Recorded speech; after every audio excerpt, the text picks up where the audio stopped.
Europe के कुछ देश जैसे स्पेन में कोविड-19 को एक एंडेमिक यानी स्थानिक बीमारी के तौर पर लिए जाने पर विचार चल रहा है, लेकिन वहीं विश्व स्वास्थ्य संगठन और अन्य अधिकारियों ने इसे लेकर चेतावनी दी है। उनका कहना है कि दुनिया को महामारी के खत्म होने की घोषणा करने में जल्दबाजी नहीं दिखानी चाहिए। महामारी, पेंडेमिक और स्थानिक यानी एंडेमिक में क्या अंतर है?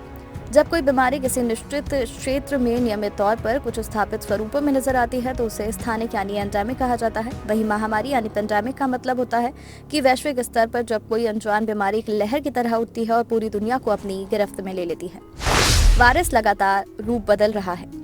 कोपनहेगन यानी डेनमार्क में यूरोपियन मुख्यालय में संक्रामक बीमारी विशेषज्ञ कैथरीन स्मॉलवुड का कहना है कि वायरस को लेकर अभी भी कई सारी अनिश्चितताएं बरकरार हैं और ये लगातार अपना रूप बदल रहा है। ऐसे में इसे दोबारा परिभाषित करके स्थानिक की श्रेणी में डालना अभी उचित कदम नहीं होगा।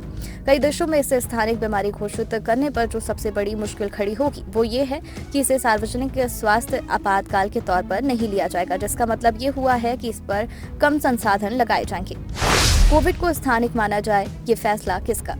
दुनिया के कई अमीर देश शायद अपनी सीमाओं के भीतर इसके प्रकोप के मुताबिक इस बात का फैसला लेंगे। कोविड-19 की वैक्सीन, दवा और दूसरे तरीके जो इन अमीर देशों में व्यापक स्तर पर उपलब्ध है, वह इन्हें तब तक इस बीमारी पर लगाम लगाने में मदद करेगा जब तक ये बीमारी वैश्विक स्तर पर नियंत्रण में नहीं आ जाती। वहीं विश्व स्वास्थ्य संगठन के आपातकाल प्रमुख डॉक्टर माइकल रेयान का कहना है कि ये कुछ हद तक निजी फैसला हो सकता है, क्योंकि यहाँ बात सिर्फ मामलों की संख्या की नहीं है बल्कि उसकी गंभीरता और उसके असर की भी है। लेकिन ऐसा माना जाता है कि विश्व स्वास्थ्य संगठन की घोषणा के बाद महामारी को खत्म मान लिया जाएगा।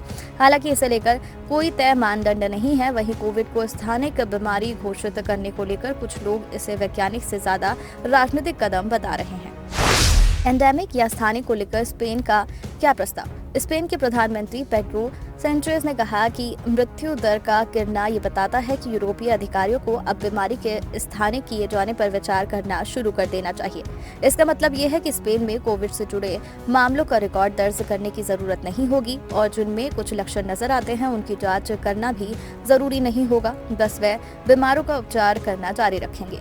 इस प्रस्ताव को यूरोपीय संघ के अधिकारियों के बीच रखा गया है, लेकिन अभी तक इस पर कोई फैसला नहीं लिया गया। इसके पहले अक्टूबर में European centre for disease prevention and control ने एक परामर्श जारी करते हुए कहा था कि कोविड-19 के मामलों की निगरानी भी दूसरी बीमारी जैसे फ्लू की तरह की जानी चाहिए और प्रत्येक व्यक्ति के लक्षणों की जांच को जरूरी नहीं रखना चाहिए। एंडेमिक का मतलब परेशानी खत्म? ऐसा बिल्कुल नहीं है। कई बीमारियां जैसे टीबी, HIV को दुनिया के कई देशों में एंडेमिक घोषित किया गया है, लेकिन उसके बाद भी इससे हर साल हजारों लोगों की जान जाती है। इसी तरह मलेरिया, जिसे उप सहारा अफ्रीका के कई हिस्सों में एंडेमिक यानी स्थानिक माना जा चुका है, उसके चलते हर साल अनुमानित तौर पर 20 करोड़ मामले सामने आते हैं, जिसमें करीब 6 लाख मौतें भी शामिल है। रेयान का कहना है कि एंडेमिक का मतलब कुछ अच्छा नहीं है, बल्कि ये है कि बीमारी अब हमेशा साथ में रहने वाली है। वहीं स्वास्थ्य अधिकारियों का भी ये मानना है कि भले ही बीमारी को दूसरी सांस की बीमारी जैसे फ्लू की तरह मौसमी घोषित कर दिया जाए, लेकिन इसके बाद भी ये वायरस घातक रहेगा। बस फर्क इतना रहेगा